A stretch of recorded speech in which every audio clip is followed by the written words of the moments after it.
I am a public librarian with a children's focus. So I get to do story hours with children. Right now it's mostly pre-K down to toddlers. And it's in a public library setting. So I am serving the community. They're the ones who pay for libraries through their tax dollars. Even if you don't own property, you are paying your landlord, and your rent is going towards libraries, among many other services. So I have to give the community what they would like, but I also am Catholic, and I have ideas about what would be beneficial for children. Parents also are the primary educators, so I have to defer to them, and what the parents think they want to do to help educate their children. Wow. So I just have to get it out of the way. How many drag queen story hours have you put on so far? Womp womp. 0. Good but for you. I believe that the library system here that I work for also has not gotten into that. I think it's quite politicized, something that probably shouldn't be political. Yeah, I think it's quite rare in general. So I think like the media does, and even faith-based media likes to talk about this because it's something that gets you riled up, and people want to talk about it because it's like, wow, that's terrible if this is really happening for very, very young children. But I think it's more rare than we think. I really like what you just said, because obviously, I made light of it, but we're talking about something that pertains to something going on in a bedroom. And I think for pretty much since time immemorial, it was always generally agreed upon in, especially a Chase society, but just society in general in terms of norms, that there's certain things that you just don't even give oxygen. You know what I mean? Like, you don't even give it the time of day. And you just kind of alluded to that. Like, we just kind of don't even go there, And I think if more can get back to that baseline of what just comes natural to us, we'll practice what we preach here and just move right along. So when you take care of the younger people like that, how do you balance that in terms of like your own personal faith expression and also meeting, the desires of the community whenever they do express whatever they are? Well, I think a lot of the time, when you, particularly I'm Roman Catholic, so in the Latin Rite, Sure. We in the West tend to focus on like, am I evangelizing? Like, am I doing what I need to do? And like, am I reaching people? And like, we're so other focused. And the reason I brought up the West is because it appears to me in Eastern Catholicism that it's much more like personal holiness, and like there's a little bit more of like a laid backness to it, and they're not like, I'm proselytizing all the time. So I brought that up because with the very, very young children, when you do story hours, I've noticed a lot of the time it's just like it's very concrete things. So like the theme is going to be turtles, or like things that they can really grasp. So I really can't get out there and be like, oh, I'm doing catechesis of the Good Shepherd with the kids, because that takes a lot of, like, you have to have an atrium, and I'm actually not certified. I don't know that much about it, but like about catechesis of the Good Shepherd. But you have to have all these really concrete things for them to get this sense of the things unseen.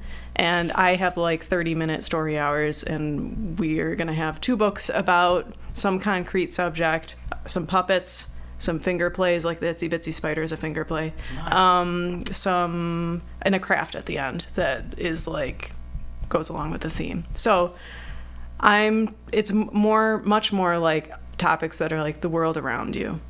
And so I guess like if we're talking about God, he created the world around us, and that's we have the scriptures, and then we have the revelation of the way the creation is. So this is still relevant to the soul's journey, but it's not something that secular society would see as a threat, or as like, I'm really, really pushing something.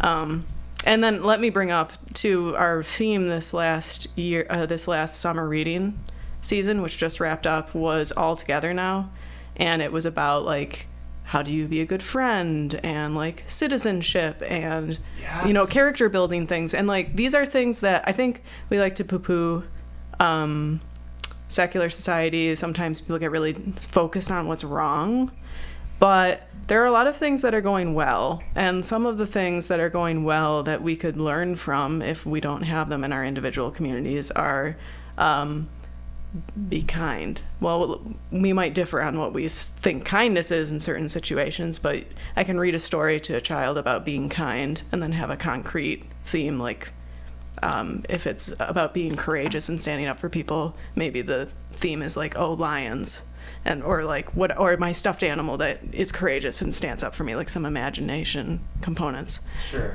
So I think that's helpful.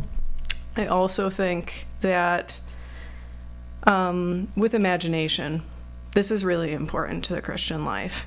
And doing fiction story hours and things like that are going to help children's sense of imagination. And you need imagination in order to engage in mental prayer sometimes. You can talk about this much more than I could. So like you need to have this, like you need to work on your imagination and your sense of wonder in order to relate to God.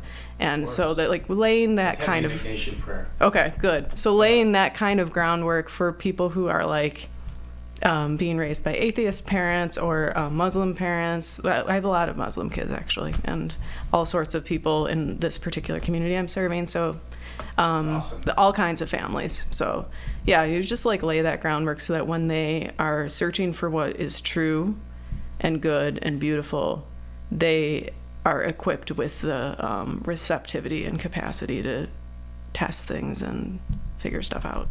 Yeah, I mean, one thing that I'm hearing you lay down here is like it's commonly attributed to St. Francis of Assisi, although I don't think we have any proof that he said it. But either way, it's still a truism, right? Like, preach the gospel and when necessary use words, right? Like it's one of the things that I think, with the loud minority that's out there, and you mentioned the media that want to spin a narrative into a certain direction nowadays, like it makes it seem like that's what everybody cares about, but it's just usually not. And everyone wants to be an activist. It seems like there's you don't need to be an activist to make a profound impact in the community, right? Like you just by showing up and teaching the kids about the animal kingdom, right? Like overtly, there's, like you said, the seeds are being planted, and then of course the parents can then go and they can build on that later, right? Like I'm Catholic, my wife and I have 3 kids.